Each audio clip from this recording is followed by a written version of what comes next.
Hello. Thank you so much for being here and thank you for your service. In honor of Veterans Day, I am speaking with Kirt Davis. He is a motivational speaker and a suicide prevention program manager. Content warning, I specialize in trauma recovery and alternative lifestyle. So this content may be triggering to some viewers and possibly not suitable for work or for those under 18. Would you mind introducing yourself? Well, I mean, you did a wonderful introduction. My name is Kirt Davis. I served 8 years in the United States Navy. I now work for the military, helping veterans in active duty when it comes to suicide prevention and violence prevention. My motivational speaking business is focused around suicide prevention. It's called the Betterment Experience. And I am extremely happy to be here. This was something that was thrown at me, and I was like, you know what, I'm gonna do it. I'm down. I can't wait. Awesome. Thank you for being here. I would like to start off with just reading some staggering statistics. I found some statistics from the UK stating about 43% of men admit to regularly feeling anxious or depressed. And then from NAMI, I found the statistics of the average delay of onset of symptoms to treatment is 11 years. 1 in 5 adults experience mental health symptoms. The annual treatment rate for men is only 36.8% currently receiving treatment. And from the CDC, I found that nearly 25% of men report some form of sexual violence. 1 in 3 men experience sexual violence, physical violence, and or stalking by an intimate partner. And 97% of those men who experience rape, physical violence, or stalking had female perpetrators. Mm-hmm. Those are some staggering statistics, and the stigma is real. This toxic idea that men shouldn't discuss feelings or discuss their issues is killing our men. And the resulting suffering of the generations is staggering to me. So thank you for being here to discuss this issue. So I wanted to start off with just some questions. I know that I had read some things from you, and you said that you had a desire to get the word out about men's mental health issues and having healthy relationships. Mm-hmm. So in your opinion, why are men finding themselves in relationships with uncaring, manipulative, or abusive partners? I feel that over the years, the gender role and the mindset and ideologies that have plagued us for so many years, which I believe are deeply rooted in religious context, I believe that men have actually switched roles with the woman over the years. And because there's been such an influx in women going out and getting jobs and being CEOs and doing everything, which is perfectly, absolutely fine. I think men have become weaker to a certain extent. They have forgotten what strength is. And when it comes to that, I believe that men settle. They don't know what a good relationship looks like. They don't know what to be strong in a relationship looks like. And there are these expectations put on a man that they have to be the breadwinner. They have to be the independent one. They have to initiate everything. That's a lot. One thing I was telling somebody recently is that, women actually really do dictate a lot of the culture. If you listen to the music, you hear about the independent woman. If you hear all these different things, and that kind of sort of scares a man because we want to be needed. And that is our nature. We want to be needed. And lately we're not needed. And so for a man, that is very deflating. It is extremely deflating. And then when you look on social media, there's a lot of posts when it comes to how to treat a woman right, how to do this. You don't see many things about, how to support a man. So I don't think that men actually know what they need to expect, how to be treated, and how to go about a successful relationship, knowing that it's okay to be weak. It's supported to be weak. It's supported to be not okay. And you can actually not have to be a man, quote unquote, all the time. So in a relationship with a strong woman or educated woman, men feel inadequate. These days, a lot of men do feel inadequate, and I just think that's because of generational changes. But we don't put enough into supporting men or giving them the tools that they need to remain strong and understand that being strong can be a weakness and being weak can be a strength. So, yeah. Amazing. Thank you for that perspective. Yes, ma'am. What is your advice for men that are caught in these abusive cycles? If you have a son, if you're a man, and even if you don't have a child, what would be the advice you give your child? One thing that I've said, and it's actually a workshop that I teach, is about your inner child. So because we're not in touch with our inner child and because our inner child has not healed, I believe that a lot of people were forced to grow up very quickly and to deal with a lot of things as an adult would. If you were to have a child and the child was in the same situation that you were in, would you give them the same advice that you're following yourself? Or would you tell them, hey, you need to get out of that situation. It's not good for you. You deserve so much more. You matter so much more. You're important. You're precious. Or would you just sit there and continue to go through the same toxic situation? So treat it as if you were giving advice to a younger you or your child. If the advice you give your child doesn't line up to what you're doing, then you might need to relook at what you're doing. Don't look at it as, she's beautiful. It's me. I need to work on this. No, that's not always the case. Sometimes, you are a great man and you're being used, you're being manipulated the same way that men manipulate and use women. So get out of the situation. Think of it as if you're giving advice to somebody else or to a child and follow that advice. It's okay to get out of it. It's okay to leave. You don't have to stay. We can be abused, manipulated, hurt, taken advantage of, and belittled the same way that women are. We can be. And since the gender roles, in my opinion, have switched, you see that a lot more where women are actually stronger than men and they are kind of sort of castrating men. So you can get out of that situation. You don't have to be in it. You are worth more than that. Go get help. I am a cheerleader for seeing a psychiatrist. I have two. So it's good to go and talk to somebody that's non-biased. So get out of the situation, get more advice from somebody who's qualified and not, like in your friend circle. Talk to somebody who's non-biased and look at it as if you're talking to a child and trying to help somebody you care about, because essentially you have to care about yourself. So talk about it like your inner child, care about yourself, and get out of the situation if you need to. I love that advice, giving advice to ourselves as if we were a child ourselves. Yes, That's very important. Mm-hmm. So you spoke about the gender roles and dynamics, and I'm so passionate about that. I've been wanting to discuss this topic for about a year now, and I haven't really found a proper person to discuss this with. Mm-hmm. What's your take on the modern day gender roles and dynamics? I know you spoke earlier that men are becoming a different role. So what is your take on that role differentiation? Well, personally, I despise gender roles. I think that they are the biggest waste of time, and I believe that they set you up for failure. Number one, we don't live in the 50s, 40s, 30s, and 20s. Back then, gender roles kind of sort of played their part.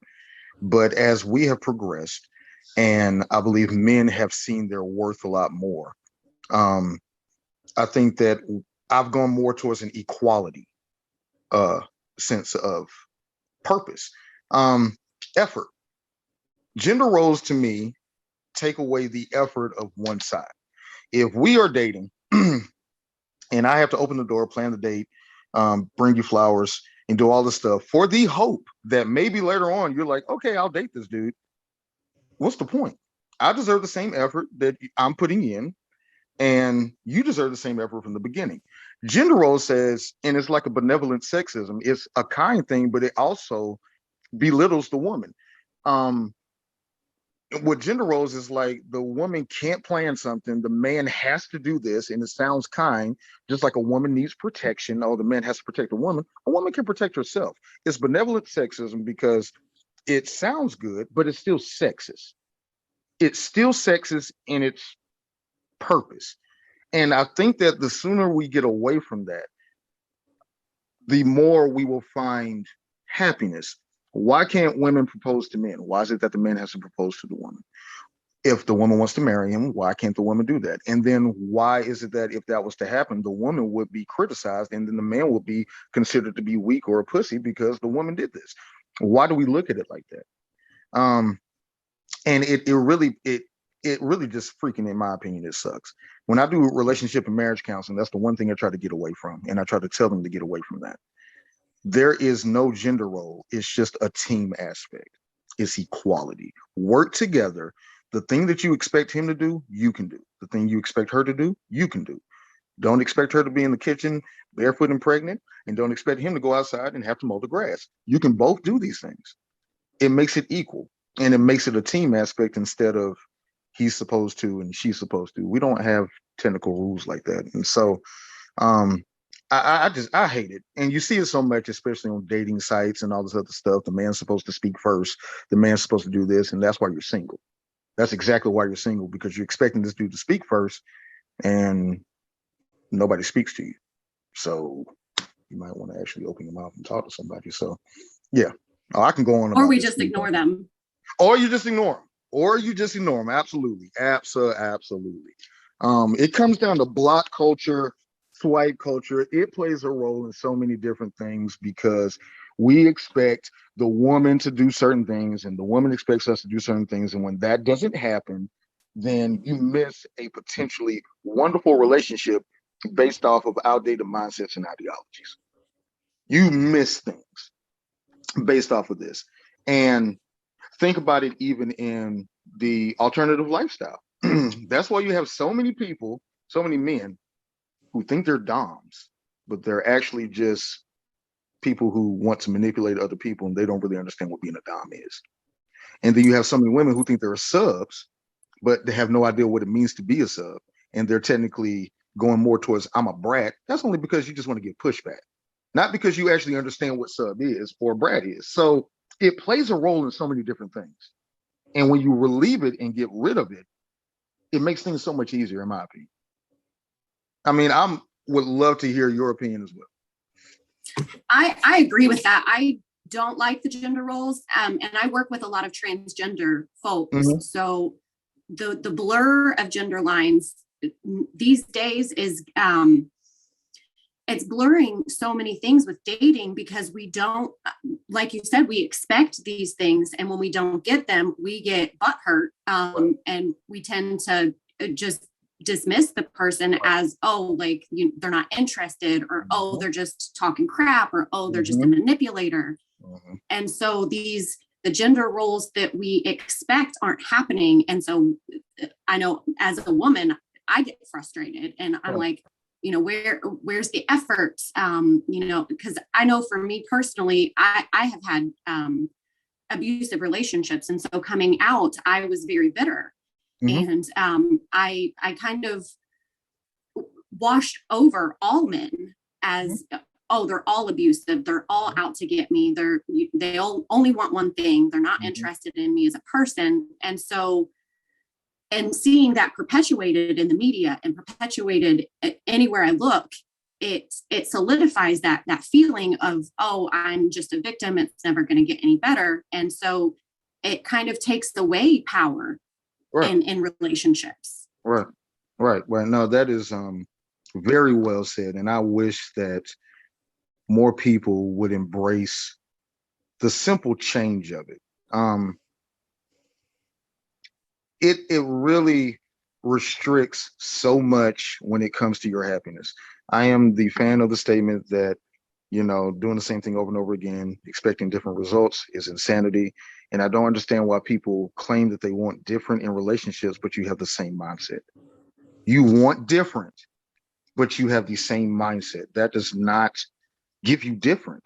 You have to go into it knowing that, you know what, before I was having all these expectations, let me relieve myself of these expectations and take it as it is, and not expect the man to do this and not expect myself to do this, and really just let it be. Instead of from the jump, I have these rigid expectations. If you do not meet them, you are not the man for me.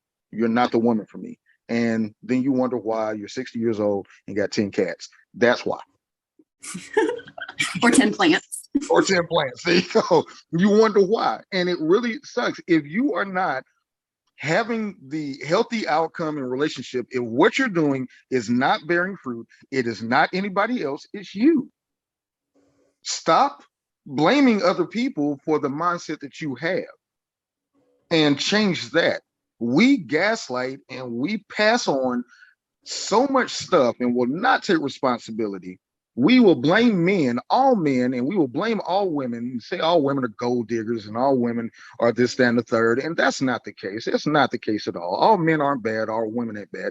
And even the bad ones weren't always bad. Somebody turned to bad and they allowed that to happen. The fact is, if you change your mindset when it comes to these things, you will find the happiness that you seek. You will find it, but you have got to change the mindset that you have. And I see this so much when it comes to suicide prevention and when it comes to suicide, which is, I work for the Air Force and they have the worst numbers when it comes to suicide prevention. And the one thing that I've realized is that no matter what type of suicide prevention training we give, if you're not going to be vulnerable, you're never going to change. Nothing's ever going to get better. We are taught, especially men, we're supposed to be strong. We're supposed to be the leaders. We're supposed to be, that's a lot of pressure. Then add that to a military culture, is even more pressure because we're taught to do that even more. Why would I admit that I have a problem? For you to judge me. And why would I say that I have a mental health issue? Because in mental health, that means that something is wrong with me. And I've always chosen to change the terminology instead of saying suicidal ideation, saying, are you having bad thoughts? Are you doing things like this? Because if I say suicidal, you're automatically like, no, I'm not suicidal. But you having bad thoughts could mean that it's leading to suicide. Men are, there's too much expected out of men, which means that they expect too much from themselves. And in that aspect, I feel that the more women, because we will do, and this is for whoever watches this, women learn this well. We will do what y'all suggest. Understand that the majority of us are doing things women suggest. Listen to music. If the song says, I want a man with a six-pack, now you see this dude with a fat ass going to the gym trying to get a six-pack. We will do what women suggest because y'all are a major part of our lives. We want to make one of you happy. We want to. So we listen to the things you say. And then why do you think men go after all these jobs to have all this money and to have a Ferrari and all this to impress you? So if you tell us, go and get help, it is important, it's sexy to have a counselor. More men would have a counselor. If you say, oh my God, the most attractive men are the ones who are emotionally intelligent. Oh my gosh, I need to go out here and try to be emotionally intelligent. That's what she wants. But when a lot of women are saying, my man's got to have six figures and all this other stuff, then we're going to bust our butts to get this job and not look at ourselves at all. We will not look at ourselves at all. So if more women would encourage emotional intelligence, counseling, knowing yourself, getting help, if we normalize that, more men would. I agree with that 100%. I know for me, I usually coach men, and that is the one thing that is a barrier to treatment is this ideation that I have to be totally strong. I have to do, make six figures and look this well. And there's not a lot of emphasis on the emotional intelligence and the emotional maturity even. Oh yeah. And that's a major downfall for our society is the women not supporting the men and getting help and getting treatment. I agree with that entirely. But I just think it's because our culture doesn't really understand mental health to begin with. If a lot of women understood how emotional intelligence and that sensitivity will actually give them the man that they desire, if they understood that more, I think they would push for it more. But because our society and our culture is built around money, things, stuff like that, we think that that's the stuff that will make us happy and content. That will do you for a little bit. Ultimately, you want somebody who understands you, who is emotionally intelligent, somebody who understands their own emotions and understands their own downfalls and can sit there and say, I'm sorry, or I messed up, you know. And if women push more for that, then men will actually start to recognize, like, oh, that's what they want. That's the emotional security that they want, you know. Because that's what it really boils down to, is the security of it. I want somebody who understands my feelings and will relate to me. It's not all about the 5 love languages and all this. I just want somebody who understands me. And when men see that, they will actually push towards it. Like, they will go out here and get 10,000 counselors if that's what it takes. But we need your help. We really need the help of the woman to push us to, or suggest that that's what is attractive. When they do that, so us expecting mental maturity, basically. yeah, expecting. Now, the expectation is one thing. Walk the journey with us. Now, one thing that I see is that, okay, you say, one thing I suggest, let me take that back, is don't wait until you are engaged to go to counseling together. If you really care about somebody, and if you love this person and you are thinking at all of having a future with this person, go to counseling together then. If it's just the man going to counseling, after a while, the man's like, why am I getting help and you aren't? We're both screwed up. Why am I going and you aren't? Go to counseling together. Work on your issues on communication, work on emotional intelligence, work on all these things, and you'll be surprised how your relationship will blossom in a more deeper and passionate way, as opposed to on a superficial level. And those are the men and the women who are loyal and stay with you. When I invest mentally, when a man invests mentally, you cannot take his mind or his sight away from that woman. If you can get a man to go to counseling with you, there's a greater chance that he will not cheat. Why? He really invested. I can get money back. Taking you on an expensive date means absolutely nothing. Buying you a fancy purse means nothing. Getting a man to go to counseling with you, that means everything. You do that, you have secured a man, and he has secured a woman.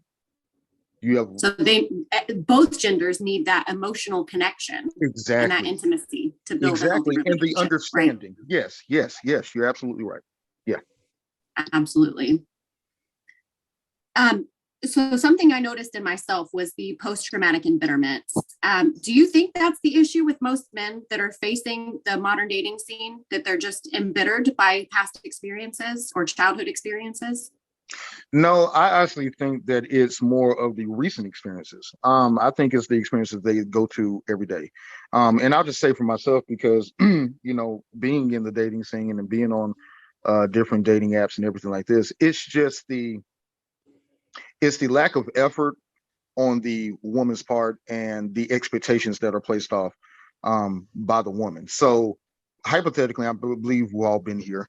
You go on one of these dating sites and you see a woman that you think is beautiful, because we all go off the pictures. Half of us do not read the profiles.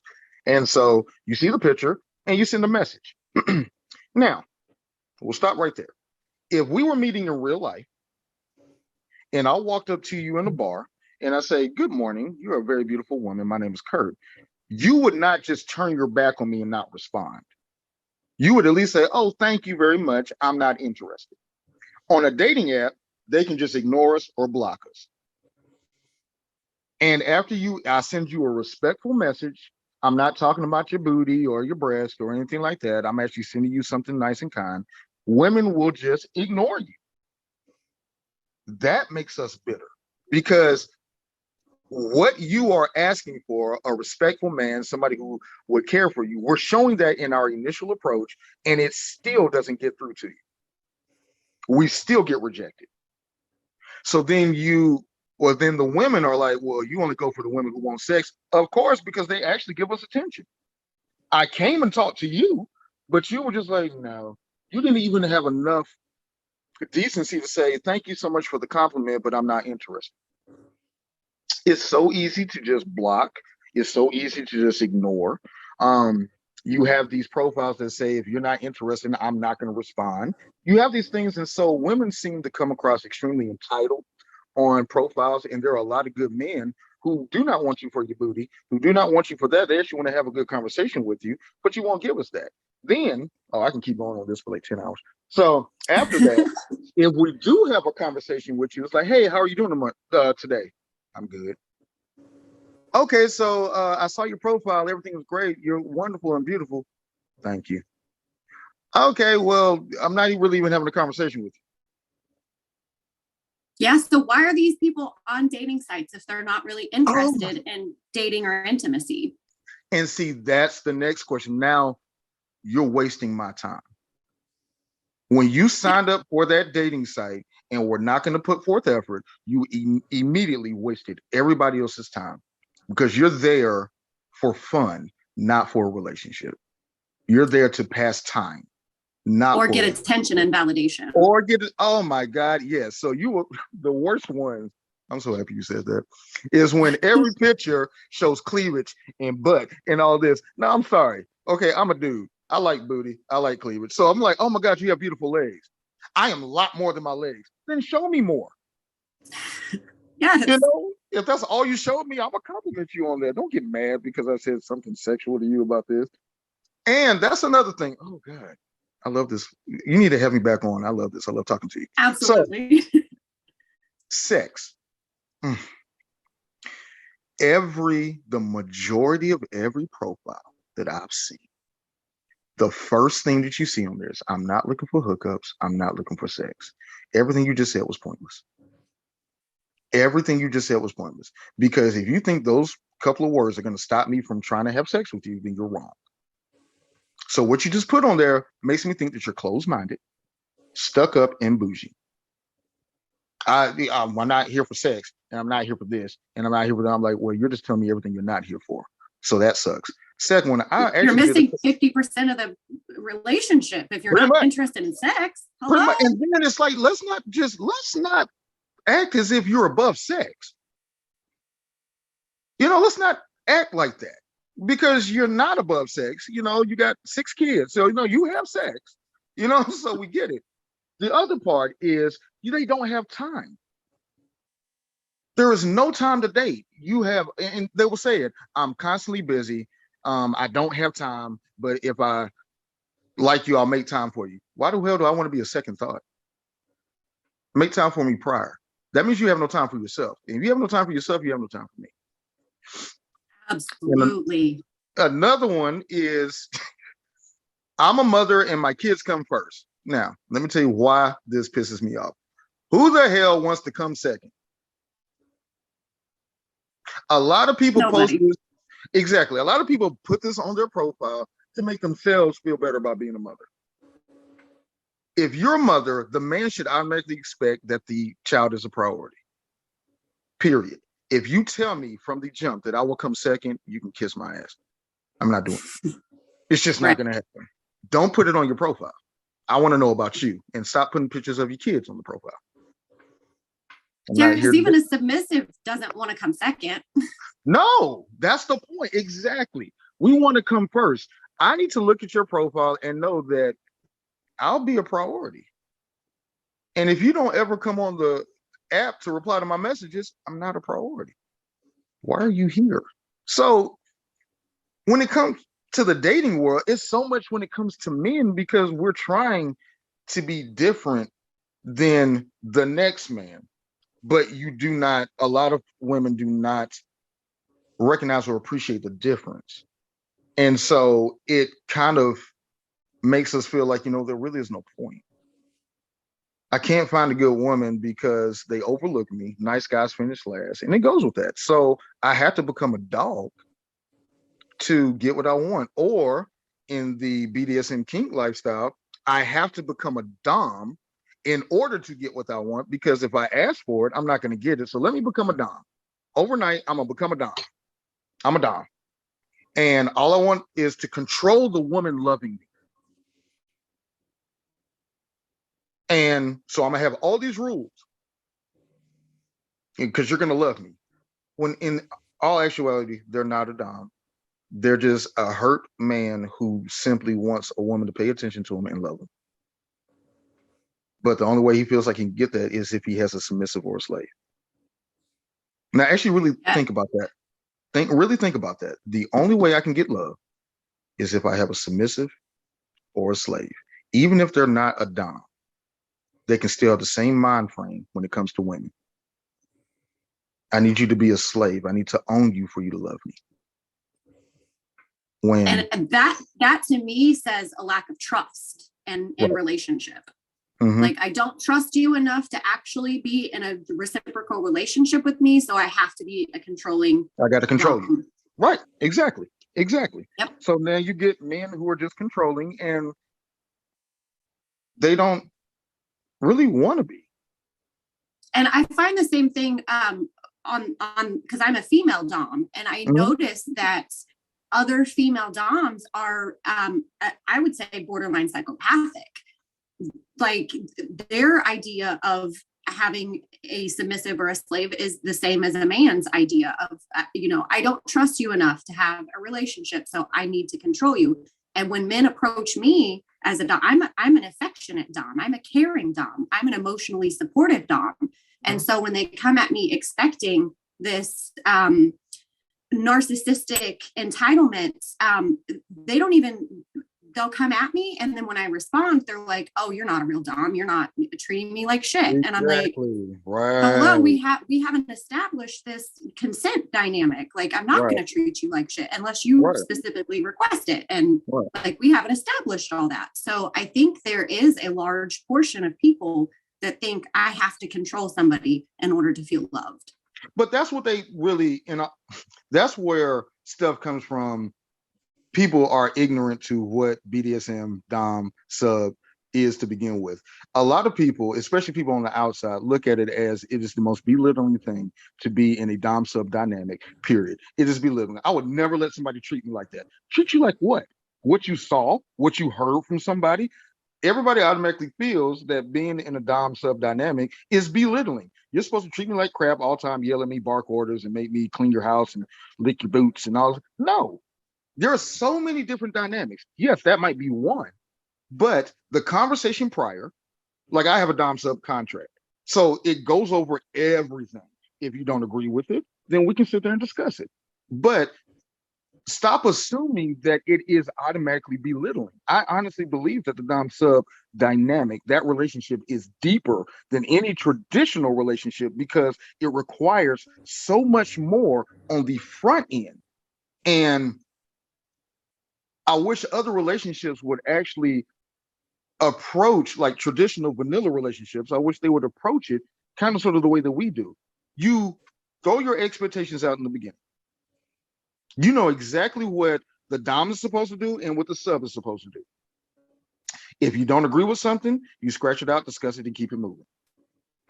If a relationship were to approach this the same way, if a man and a woman were to sit down and say, "This is what I expect from you," and then the woman's like, "This is what I expect from you."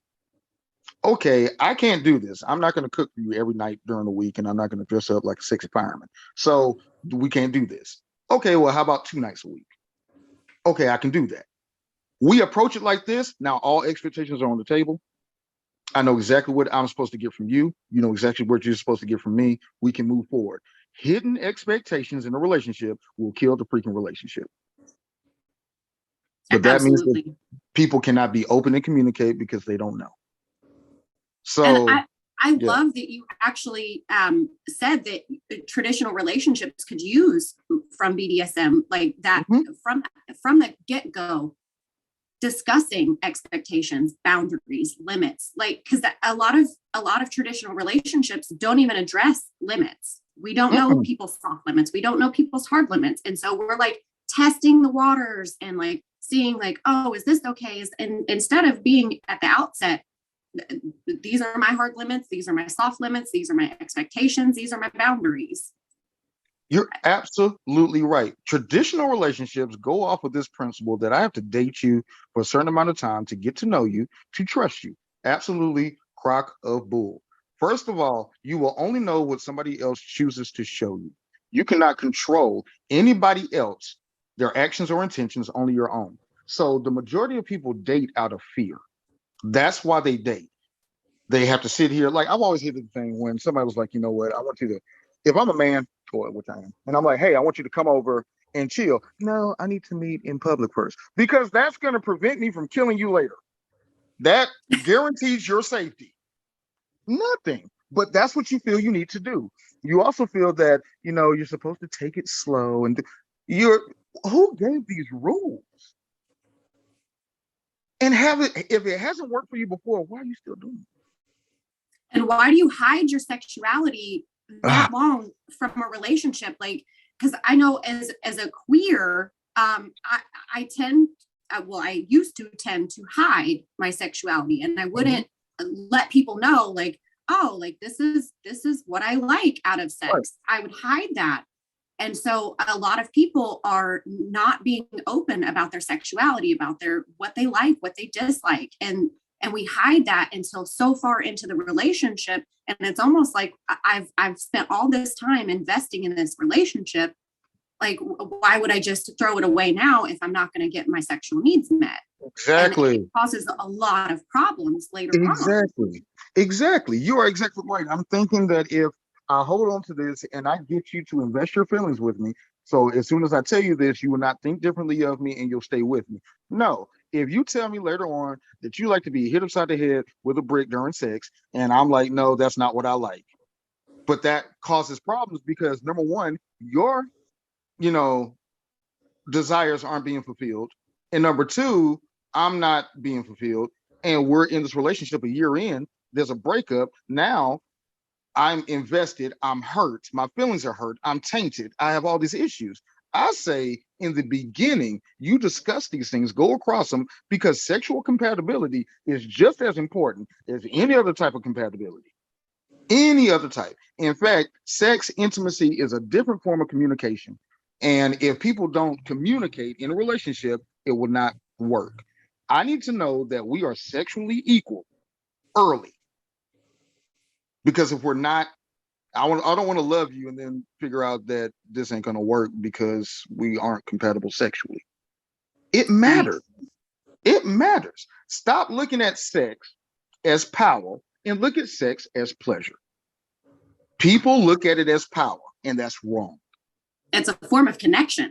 Exactly. It is so much more than just whatever people look at it now. And that's why I love the BDSM world. And when people, and this is for anybody else who's looking at it, it is freedom. It is so much freedom to express who you are openly and willingly. Just express who you are. While the world is very rigid and says that you're only supposed to use missionary, there's 20 billion times other things that you can do. And what does that do to our men that can't get it up? What does that do to our men that can't get it up? That's the majority of my issues as a coach. Men have these expectations of, like sex is penis and vagina. And if I can't do penis and vagina, or I don't like penis and vagina, then I'm not a man. Right. Or if I like to get pegged, or if I like to wear a dress, then I'm not a man. Like, then I'm not a man. Or if I don't like sex for men and for women traditionally is more of your size matters, which men will be very self-conscious. I even had to deal with that in my early ages. You know what I'm saying? Size matters so freaking much. And the man being able to beat it up and give a woman an orgasm. And if not, because there have been many situations where men will get talked about because of their sexual inability. And if you shame a man in sex, you pretty much have torn that man down. That means a lot to men. Exactly. That means a lot to men. And also with men who like to dress up, men who like to cross-dress, men who like to peg, men who like to be pegged, men who like to all these different things. We can't look at it like, oh my God, you're gay in this other type of way. No, mom, you're just unique. I like women. I just like this sensation. Like, so why do we have to, again, have titles on all this? It's what you like. I respect what you like. Fine. I'm not going to shame it. Right. Stop shaming me. And women, it's the same thing when it comes to women. Women get shamed so freaking much if a woman likes to have sex, she's a whore. No, she's a woman who actually knows what she wants. These other women who don't have sex, those are the ones who have problems.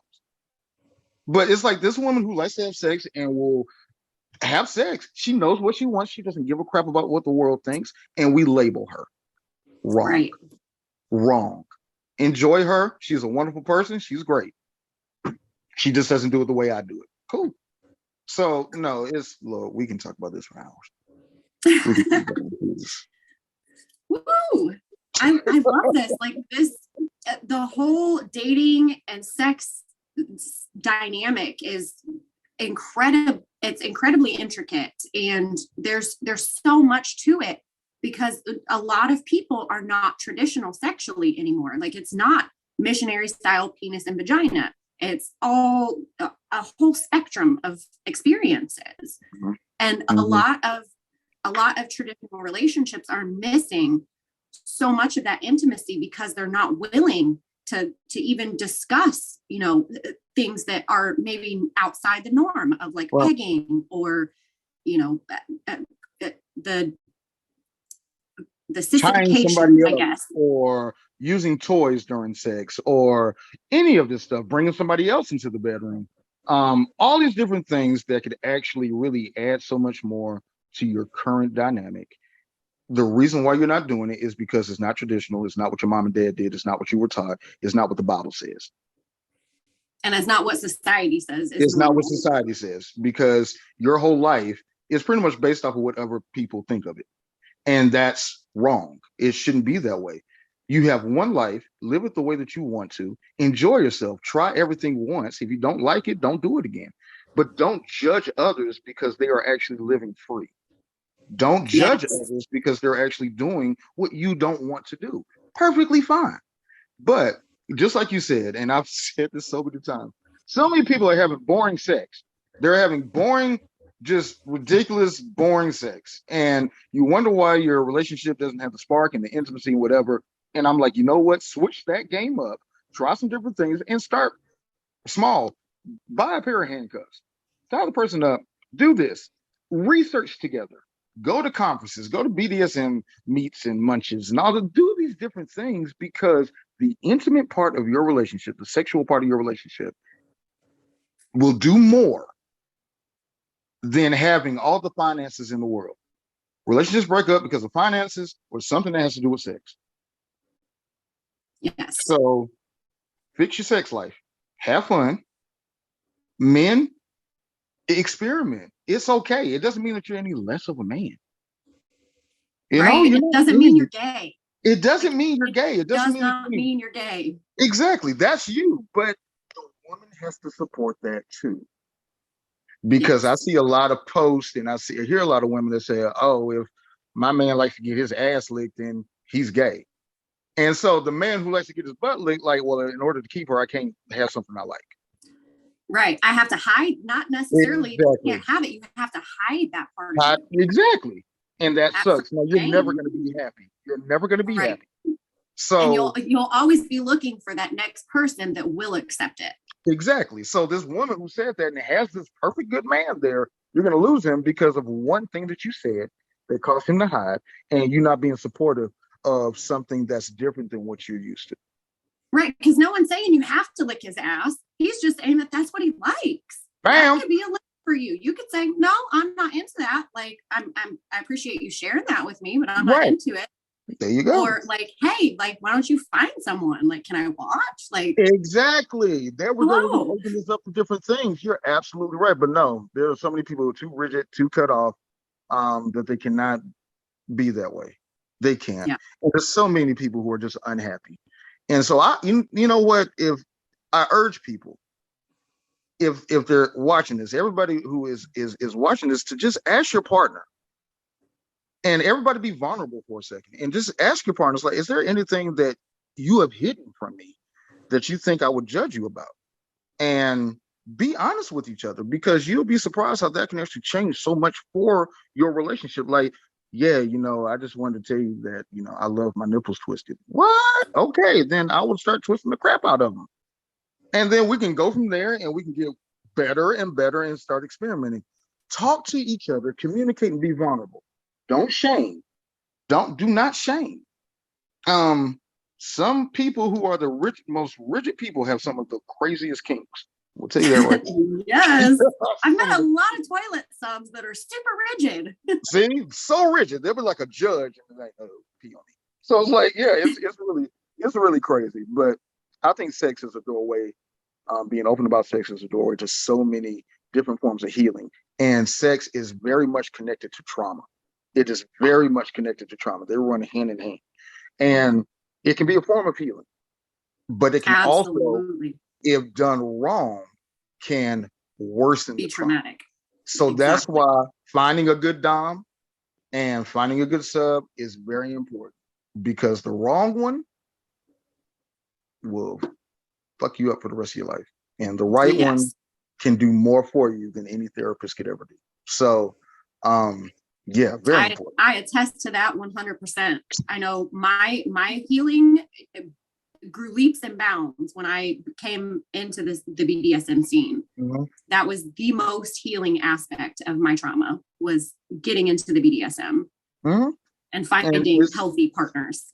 Now, the other thing, we're going to have to like do a whole nother podcast when it comes to race in BDSM. Ooh, yeah.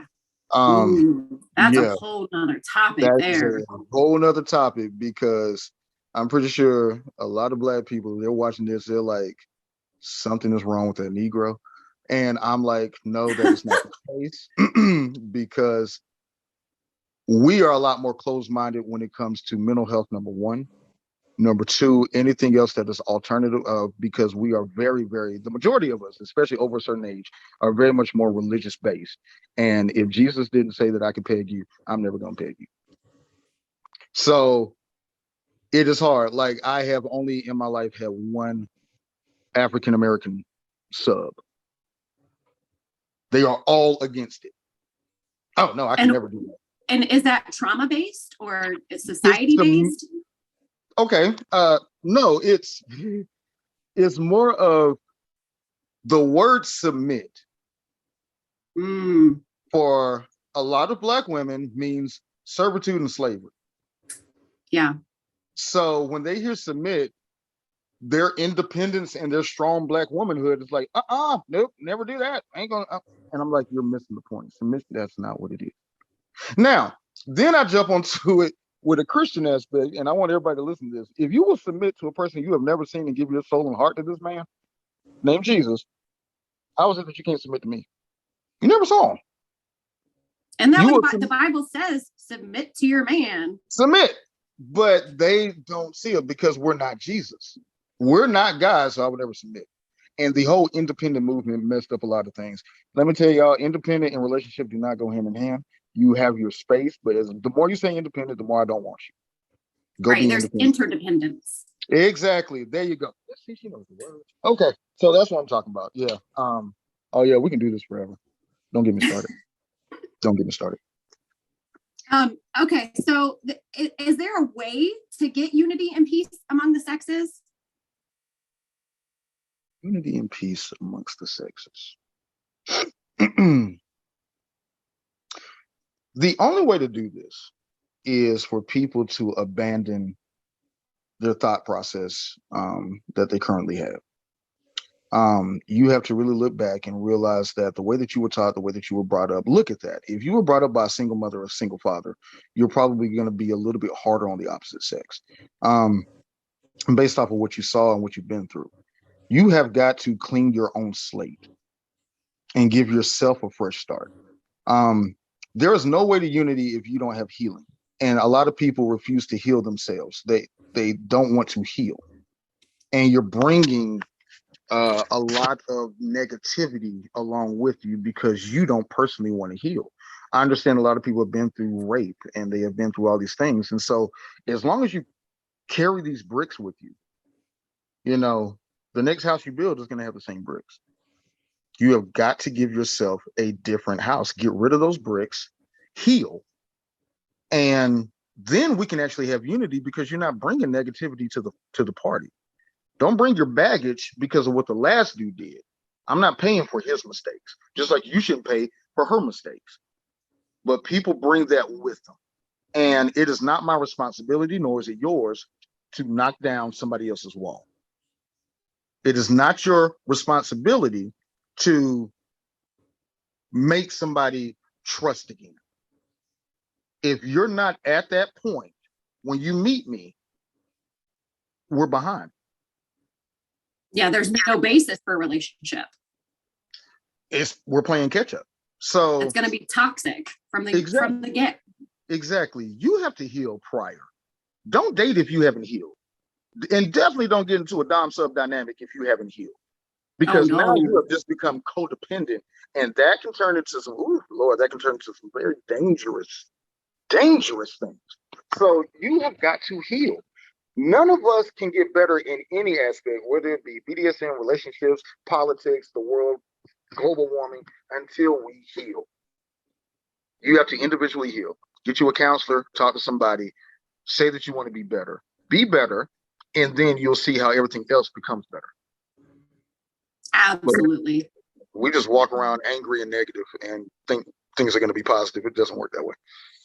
Right, because what you're putting out is negative, and so what you're going to get back is going to be negative. The people that are going to be attracted are either the codependent types that are looking to rescue, or the manipulative types that are like, I'm going to do everything I can while I can to this person. Exactly. Absolutely right. Absolutely. And we're missing that whole healthy.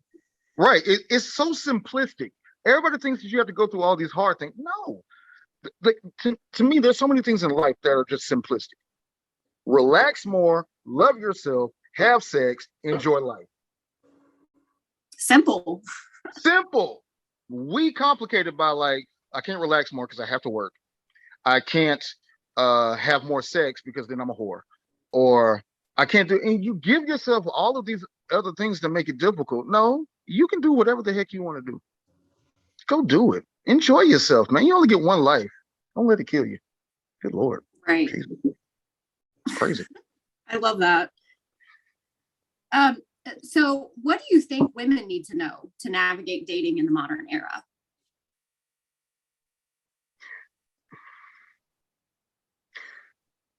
Before you jump on a dating site and before you go looking for somebody else, know that you are enough.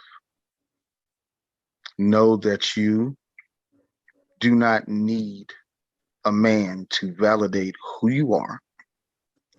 Know that you are precious and beautiful.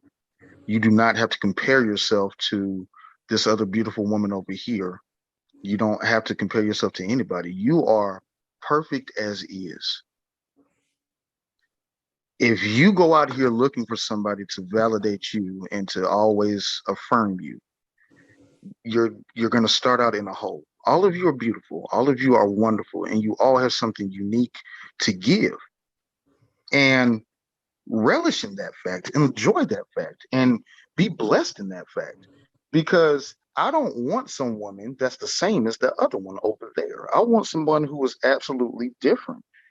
And embrace your weirdness, embrace your awkwardness, embrace these things. Do not try to change for anybody else. Who you are is who you are, and it's perfect.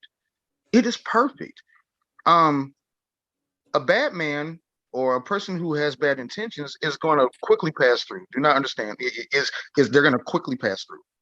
But that person who looks at that awkwardness and say, you know what, that's exactly what I want. That's what I've wanted. Be who you are and love yourself. Because the one thing that I have seen in this world and through counseling and everything is you have so many people who hate themselves, and you have so many people who have the worst self-image, worst self-esteem, and they expect this other person to love them more than they can love themselves. That can never happen. If you don't love yourself, there's absolutely nothing I can do. Nothing I do will ever be enough. You're trying to fill an empty vessel That's with a hole in it. Exactly.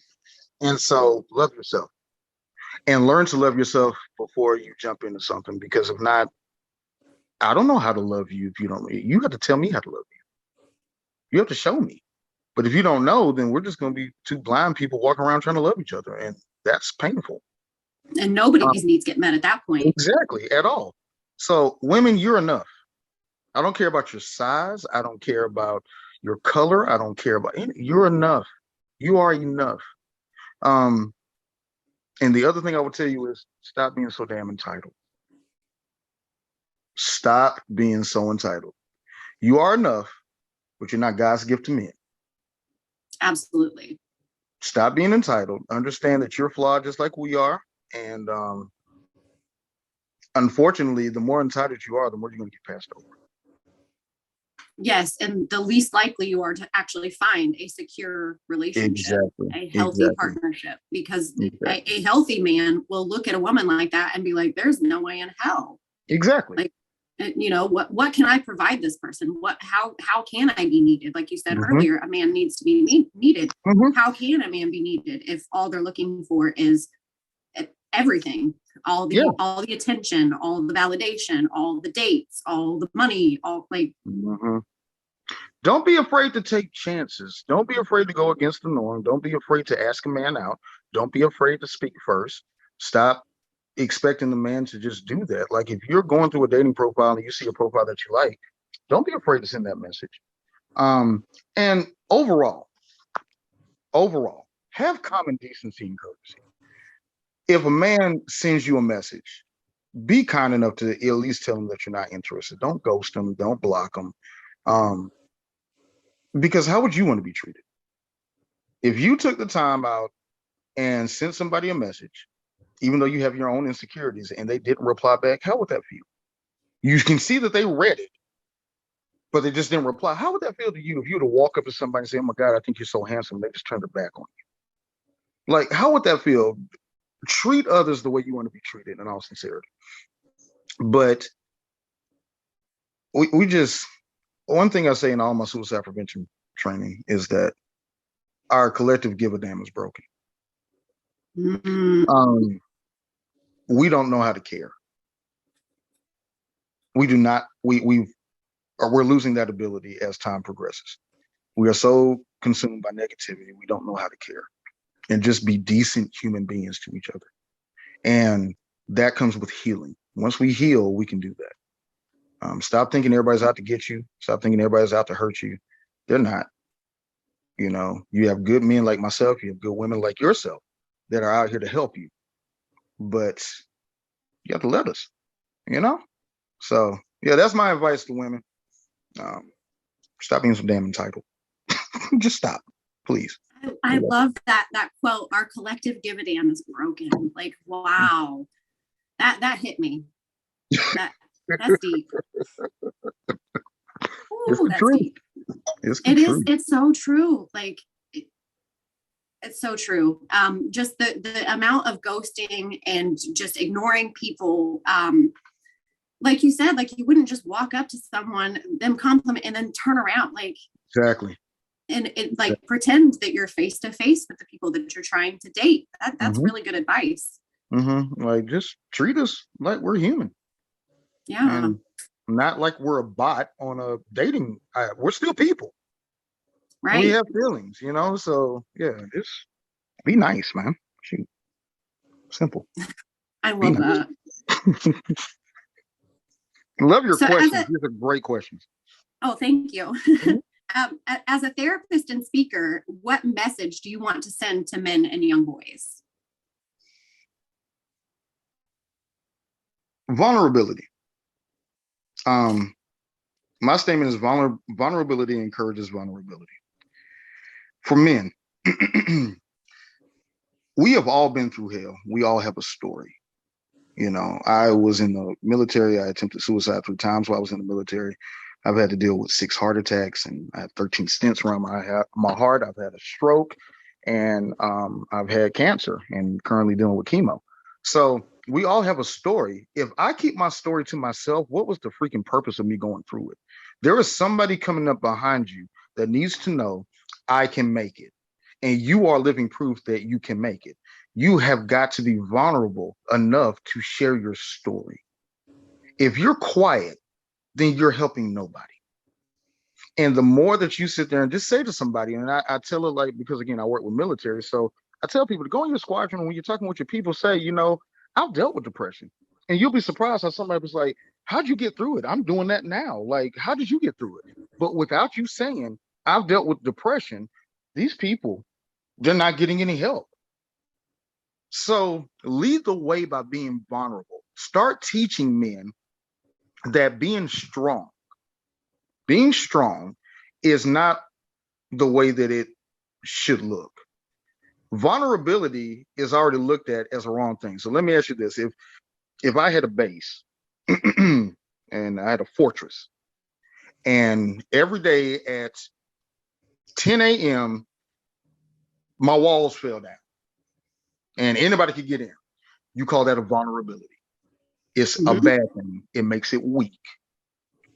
So you have to start looking at it differently. That vulnerability is actually dropping the walls and allowing healing to come in.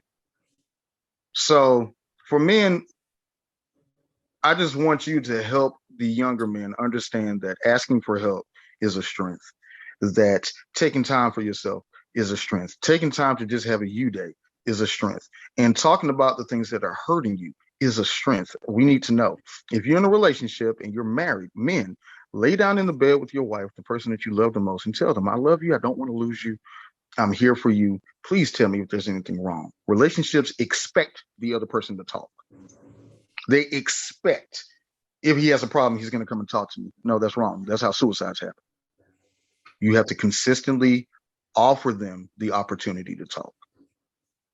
You have to make it okay. So men talk, express relief. And, for young boys, teach them that being a man is not all about being strong and being a hunter.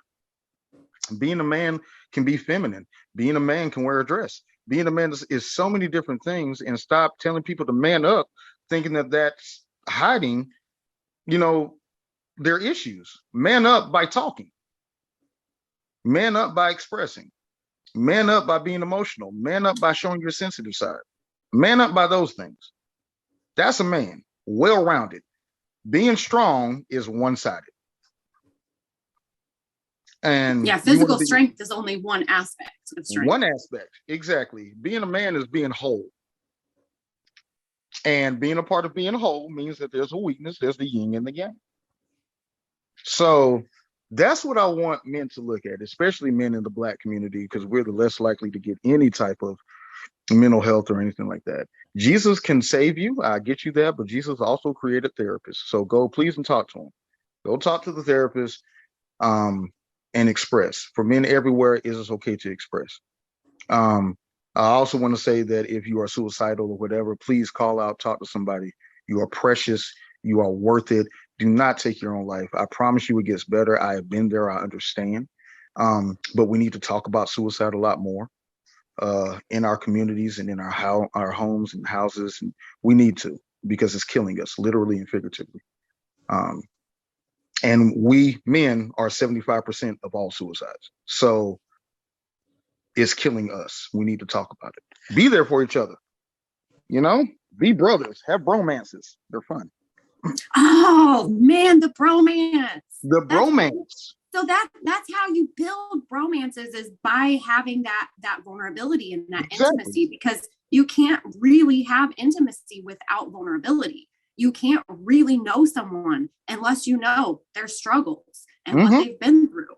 Absolutely. So it's actually a strength to build these relationships, to be emotionally strong enough to admit to another man, I cried last night and it feels like shit.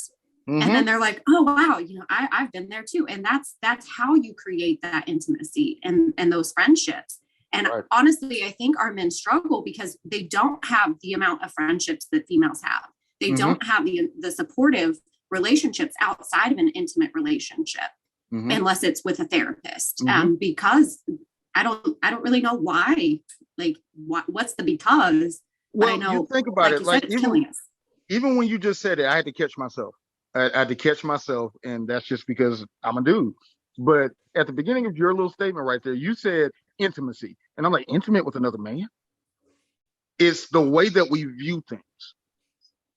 It is the honest way that we view things. Intimacy does not mean that you have to kiss, touch, and have sex. That's not intimacy. Intimacy is a connection, and it's an understanding. So when you have another guy, and I've had this happen a few times, and it's really honestly funny that you said this, because when I look back, it was because as a counselor, I made a lot of friends on different bases. And I've had one soldier who came to me one day and said, I need help. And I could only talk to you. And he cried in front of me, everything. He is a best friend today because we both trust each other. He is a best friend to this day. And it wasn't until we had that moment. Right. It was not until, other than that, it was superficial. Once he was able to open up to me, which I know was hard for him. Once he was able to do that, it created this bond that will never be broken. I could call him right now, and I know he'd be there for me. So if you want that, you have to nurture it. You got to plant the seed, water it, fertilize it, and you got to be intimate to it. You got to sing to that plant. You know, you got to talk to it.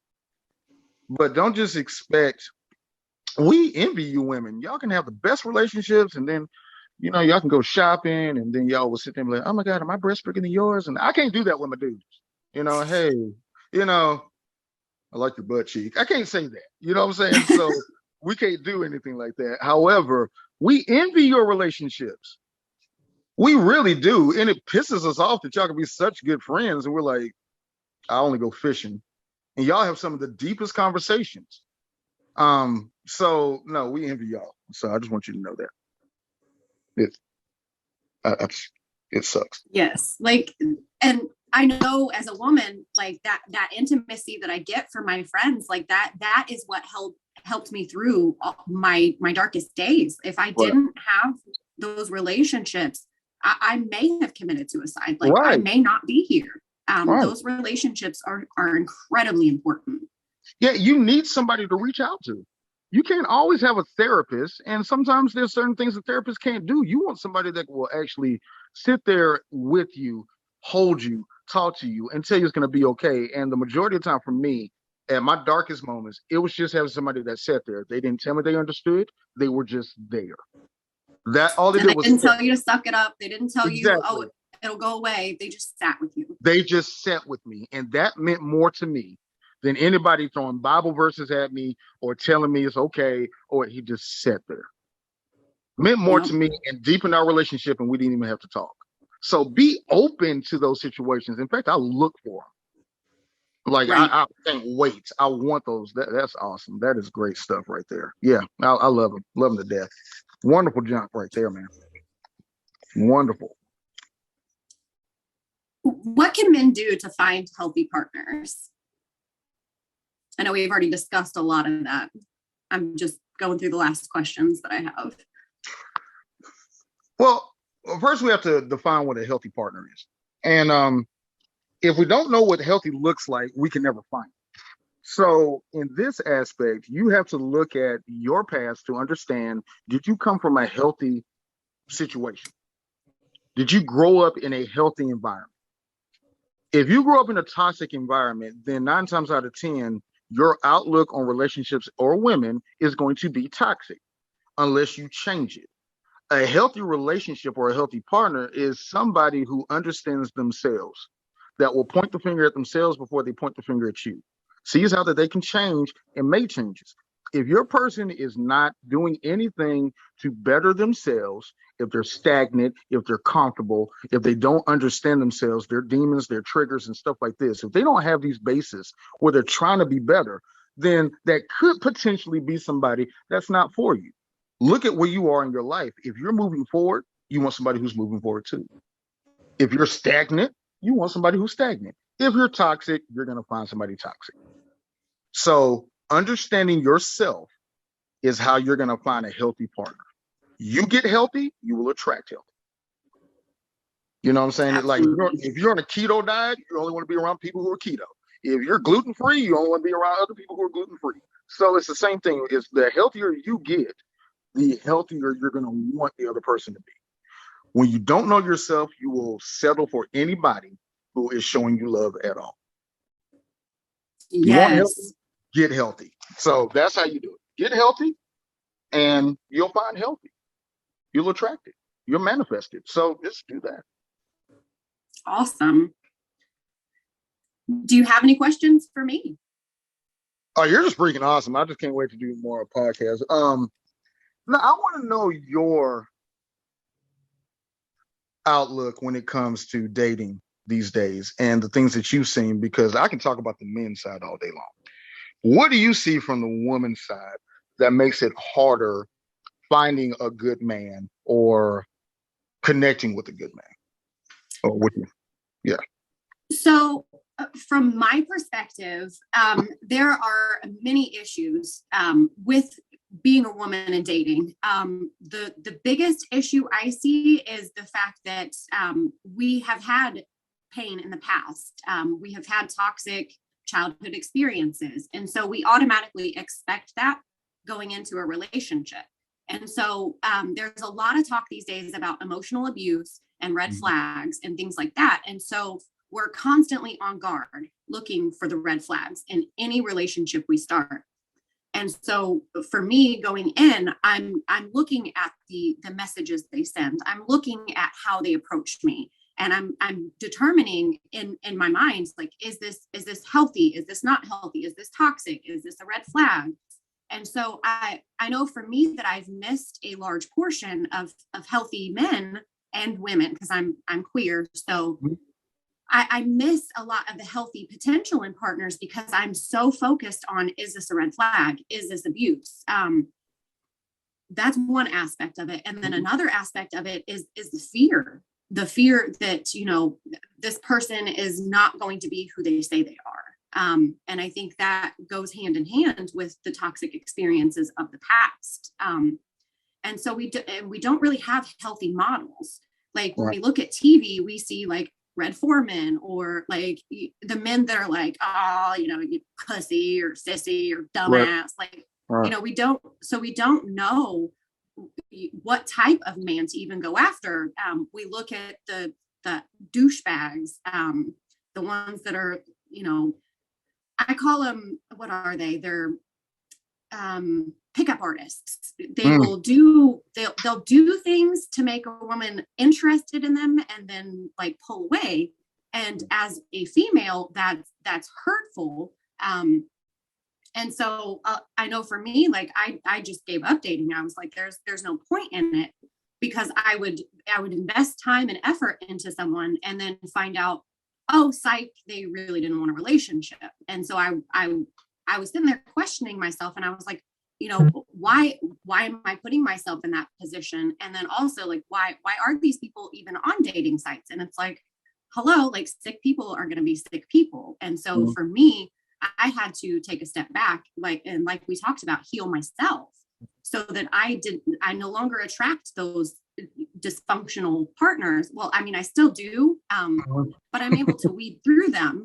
Like, people are going to try, like, of course. But for me, like, I had to really see how my toxic upbringing really set me in motion to continue that cycle of those abusive partners, because and not having a proper model, that's the biggest thing I think that women are facing, is they don't know what a good man is.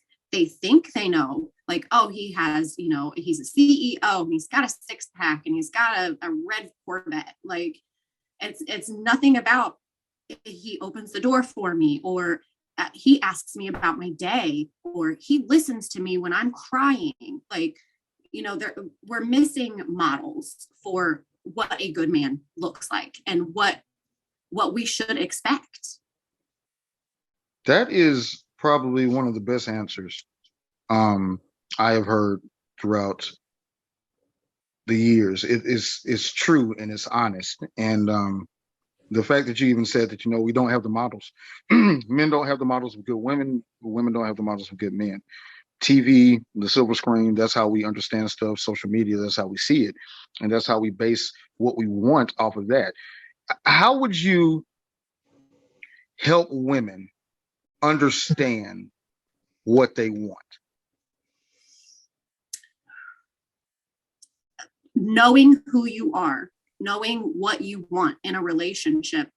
That was the key for me, was finding out my sexual identity, my relationship identity, who I am, what hobbies I like, what life goals I have. finding out all those intricate pieces of self, that has to come first. If you don't know what you like sexually, you can't attract the correct sexual partner. If you don't know what you want relationally, you can't expect to have a good relationship, because you're not going to get your needs met. Mm-hmm. If you don't know what goals you're working towards, how are you going to know when somebody's, sidetracking you from your goals, or when they're actually building you up towards your goals? That's the biggest advice that I would have, is know who you are, and know your goals, and know, for me, the self-talk piece, because how I talk to myself models what I expect from others to talk to me. So if I talk to myself, oh, you're such a piece of shit, like you're ugly, you're fat, whatever, I'm going to accept that out of a partner. If I'm dismissing my own feelings, oh, shut up, stop crying, stop being a sissy, then I'm gonna be okay with that when a partner says, oh, you're just being sensitive, or oh, you're crazy, or oh, shut up. Like so that self-talk piece was huge for me, because that's what helped me notice, oh, well, that's not really respectful conversation, or that's kind of mean. And until I did that internal work, I didn't have that pain, because it causes physical pain when somebody insults you. And before I didn't have that physical reaction. And now I'm like, I have that visceral reaction when somebody says something that's mean. And I'm like, that's not right. That doesn't feel good. And so my advice to women is to know all of those things, and know how to be spoken to, and how to speak to somebody else, because how you speak to yourself models how you speak to others too. Because like, if you're dismissing your feelings, what are you going to do when your man comes to you crying because his grandma died, or like, something big happens? You're going to be like, oh, like, ugh. Right. Instead of being like, wow, how can I be there for you? How can I help you? What do you need from me?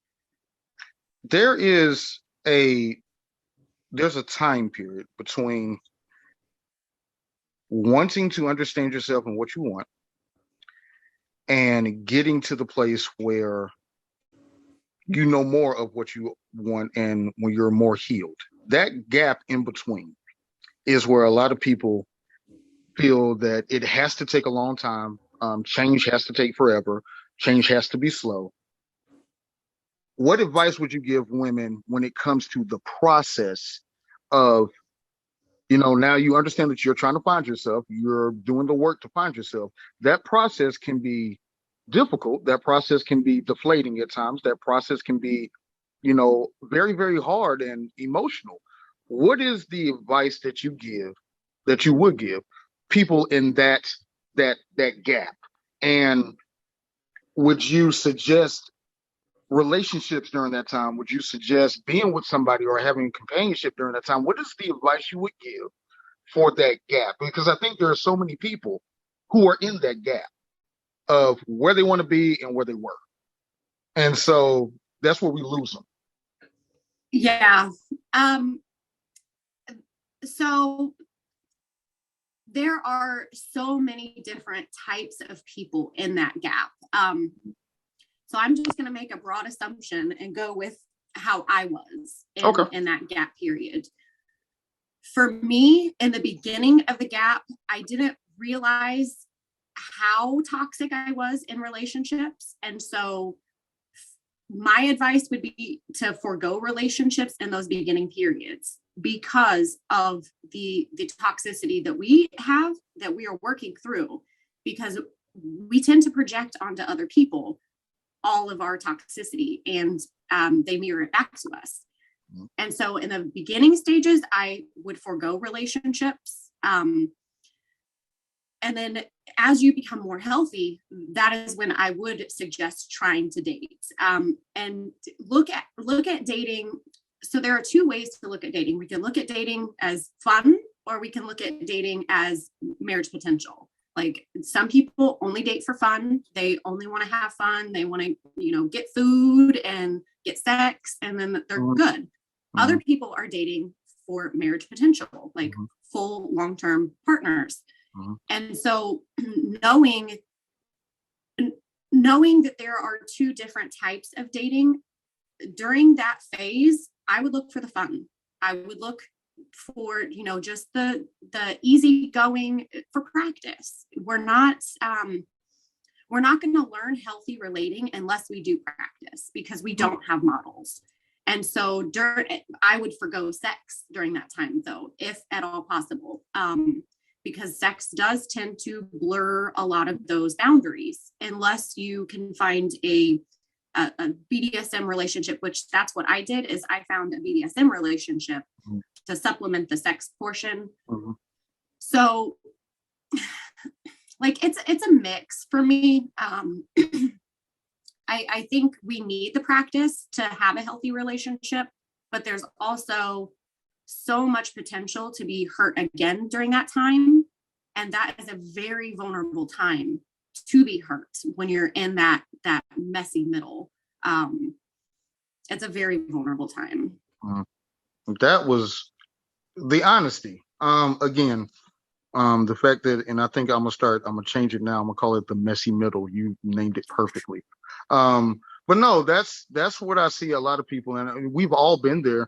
And you're going to go through this middle multiple times in your life. There's going to be so many different transitions that you make where you're in that middle and you are vulnerable. And men can be the same way, the exact same way, Absolutely. very vulnerable. So no, I appreciate that. That is great information to just let people know it's hard. It's real. And I think more people need to hear that from more women, just like they need to hear it from more men. A lot of people just say, hey, stay all the way off. I've always been a fan of, you need to practice. It's not going to work unless you practice. It's not going to work. You have got to get out there. You can't be a recluse. You got to be out there and just take baby steps to practice.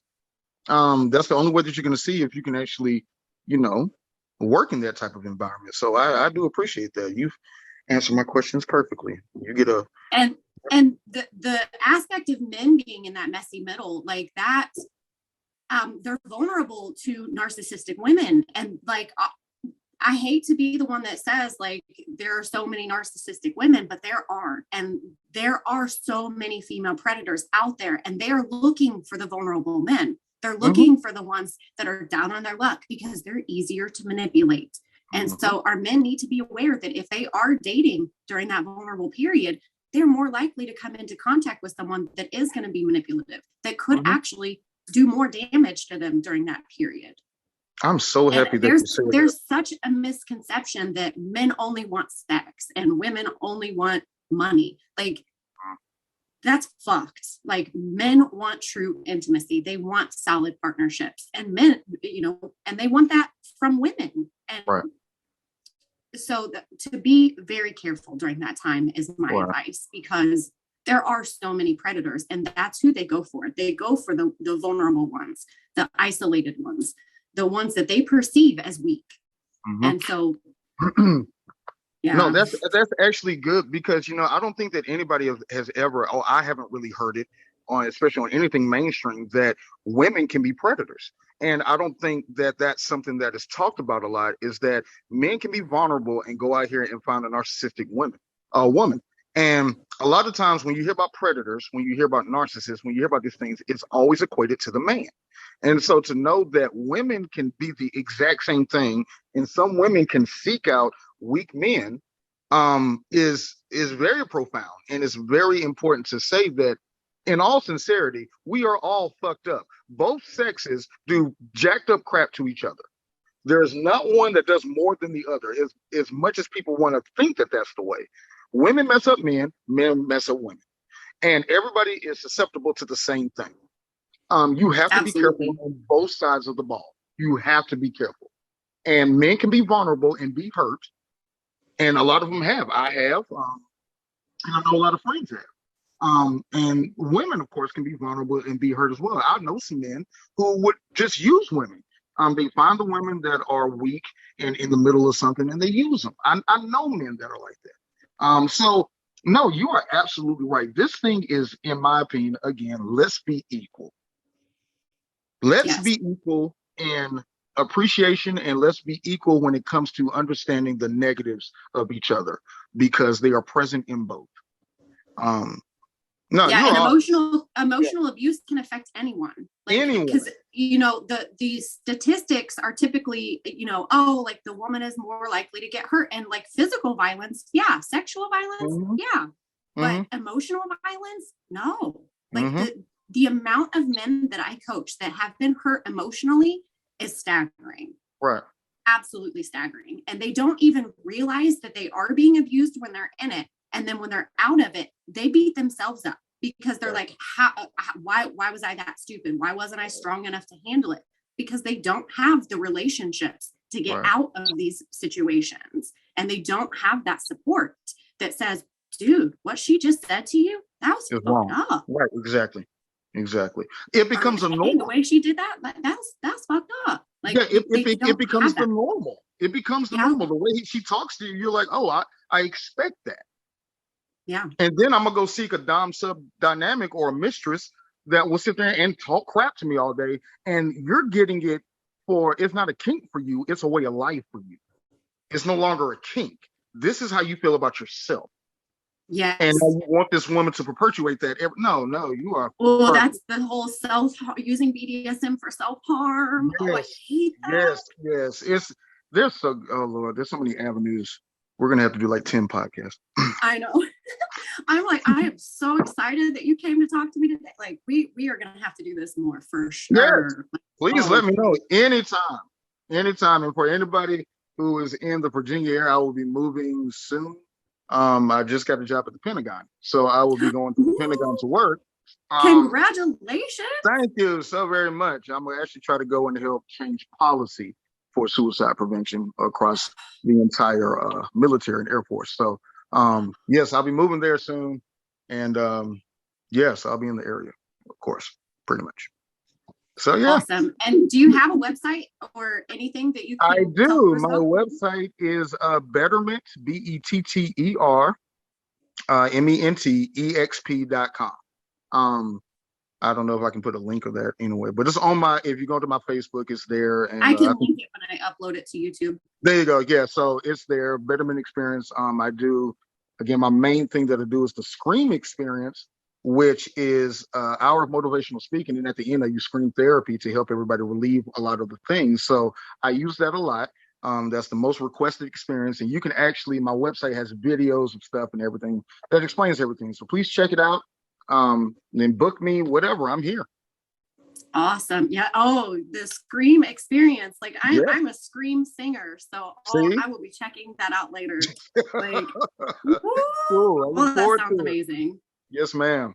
Yes, ma'am. Well, thank you so much for taking time out on Veterans Day of all days. Thank you for your service, and thank you so much for being here. And we will do this. Thank you for having me, and I look forward to being back again. Just let me know when. Awesome. Thank you. Thank you, ma'am.